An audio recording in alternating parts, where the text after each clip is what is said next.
Kerala administrative സർവീസിൽ stream 1-ൽ 1-ാം rank നേടിയ ദേവനാരായൺ.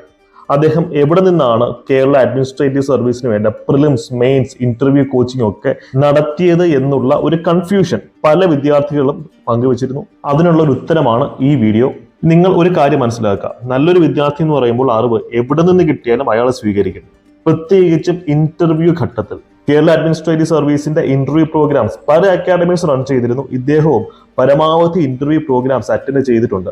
നന്നായി ഹാർഡ് വർക്ക് ചെയ്യുന്ന ഒരു വിദ്യാർത്ഥിക്ക് മാത്രമേ അത്ര ഡെഡിക്കേറ്റഡ് ആയിട്ട് പഠിക്കാൻ പറ്റുള്ളൂ. പക്ഷേ പ്രിലിംസ് പ്ലസ് മെയിൻസ് ബാച്ച് അത് അദ്ദേഹം ഏത് അക്കാഡമിയാണ് കോച്ചിങ്ങിന് വേണ്ടി ഉപയോഗിച്ചത് എന്നുള്ളത് ഈ വീഡിയോയിൽ കൂടെ നിങ്ങൾ തന്നെ നേരിട്ട് കേട്ട് ബോധ്യപ്പെടുക. എഗെയിൻ, ഒരു അക്കാഡമി എന്നുള്ള രീതിയിൽ ഞങ്ങളെ സംബന്ധിച്ച് ഞങ്ങൾക്ക് വലിയ മാർക്കറ്റിംഗ് ബഡ്ജറ്റോ ഭയങ്കര ക്യാമറ ടീംസിനെ വെച്ച് സിനിമാറ്റിക് ലെവൽ വീഡിയോ എടുക്കാനുള്ള കഴിവോ ഒന്നുമില്ല. വെടിപ്പായിട്ട് പഠിപ്പിക്കാൻ അറിയാം. അതുകൊണ്ട് തന്നെയാണ് വളരെ ചുരുങ്ങിയ സമയം കൊണ്ട് ഇത്തരം റാങ്ക് ഹോൾഡേഴ്സിനെ ഞങ്ങൾക്ക് ക്രിയേറ്റ് ചെയ്യാൻ സാധിച്ചത്. വിത്ത് പ്രൂഫ് ഞാൻ നിങ്ങളുടെ മുമ്പിൽ ഈ വീഡിയോ സമർപ്പിക്കുന്നു. നിങ്ങൾ തന്നെ കണ്ട് മനസ്സിലാക്കുക. അപ്പോൾ എൻ്റെ വിശ്വാസം ശരിയാണെങ്കിൽ KS എന്ന് പറയുന്ന ഈ ഒരു എക്സാമിന് വേണ്ടി പ്രിലിംസിനും മെയിൻസിനും ഇന്റർവ്യൂവിനും ചേർന്നൊരു ബാച്ച് നമ്മുടെ അനുദീപ് അക്കാഡമിയിൽ മാത്രമാണ് ജോയിൻ ചെയ്തിട്ടുള്ളത്, അല്ലേ? അതെ, KS എന്നുള്ള രീതിയിൽ എക്സ്ക്ലൂസീവ്ലി KS അത് പ്രിലിംസ്, മെയിൻസ്, ഇന്റർവ്യൂ അനുദീപ് അക്കാഡമിയിൽ മാത്രമായിരുന്നു. പക്ഷേ ഞാനൊരു UPSC ആസ്പിറൻ്റ് ആണ്. അതിന് മുന്നേ PSC ആസ്പിറൻ്റ് ആണ്.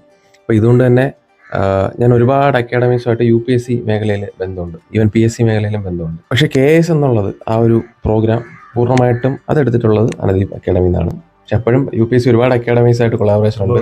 അതെ, കാര്യം ഒരു നല്ല വിദ്യാർത്ഥിയുടെ ലക്ഷണം എന്ന് പറയുന്നത് അറിവ് എവിടെ നിന്ന് കിട്ടുന്നോ അവിടെ നിന്നെല്ലാം നമ്മളത് ഗ്രാബ് ചെയ്യണം. പക്ഷെ ഞാൻ എപ്പോഴും എൻ്റെ വിദ്യാർത്ഥികൾക്ക് പറയുന്നത്, ഇപ്പോൾ 100 മാർക്കിന് പരീക്ഷ ഉണ്ടെങ്കിൽ 100 മാർക്ക് നേടിത്തരാൻ ഒരിക്കലും ഒരു കോഴ്സിനും സാധിക്കില്ല. പക്ഷെ നിങ്ങൾക്ക് ടോപ്പ് 10 റാങ്കിലേക്ക് എത്താനുള്ള കണ്ടന്റ് എൻ്റെ ബാച്ച് ചെയ്ത് ഞാൻ എല്ലാ വിദ്യാർത്ഥികൾക്കും എന്ത് ചെയ്യുന്നുണ്ട്, എൻ്റെ എൻ്റെ പേഴ്സണൽ ഗ്യാരണ്ടി ഞാൻ കൊടുക്കുന്നുണ്ട്. പക്ഷെ അത് നിങ്ങൾ എത്രത്തോളം ആ ഒരു കോഴ്സ് യൂട്ടിലൈസ് ചെയ്യുന്നു, അല്ലെങ്കിൽ ഞാനെന്ന് പറയുന്ന ഒരു അധ്യാപകനെ നിങ്ങൾ എത്രത്തോളം ചൂഷണം ചെയ്യുന്നു എന്നുള്ളതിൻ്റെ ബേസിസ് മാത്രമായിരിക്കും.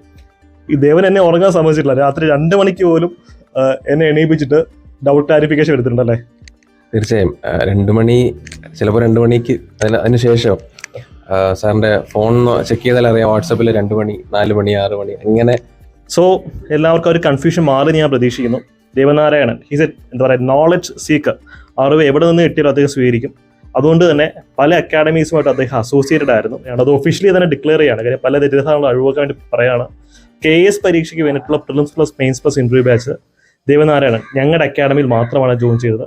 പക്ഷേ ഈ റിസൾട്ട് റാങ്ക് 1 അദ്ദേഹം നേടിയത് അദ്ദേഹത്തിന്റെ ഹാർഡ് വർക്കിൽ കൂടെ, ഡിറ്റർമിനേഷനിൽ കൂടെ മാത്രം റിസൾട്ടാണ്.